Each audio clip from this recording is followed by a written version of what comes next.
في أطراف قرية صغيرة مهجورة كان في بيت محدش بيقرب منه من سنين. كل اللي حاول يعيش فيه بيختفي بعد أول ليلة.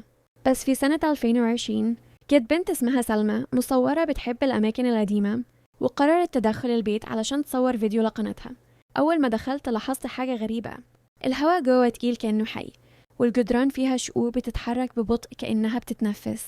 حطت الكاميرا، ولما شغلت التسجيل ظهر على الجدار كلمات بتتكتب لوحدها بالحبر الأسود: رجعني، رجعني للمكتبة. سلمى تجمدت مكانها، لكن الفضول غلبها. بدأت تدور في كل الغرف لحد ما وصلت مكتبة صغيرة مليانة غبار، ولقت هناك دفتر مفتوح. على صفحة نصها مكتوب بخط بشري متقطع اللي يقرأ: يكمل القصة بدمي. الأنوار بدأت ترعش، وصوت خربشة جاي من الحيطان، وصوت همس قالها: كملي أو أنا هكتب مكانك. فجأة الكاميرا اللي معاها سجلت إيد طالعة من الحيطة، مسكت القلم وبدأت تكتب على الجدار كلمة جديدة: سلمى،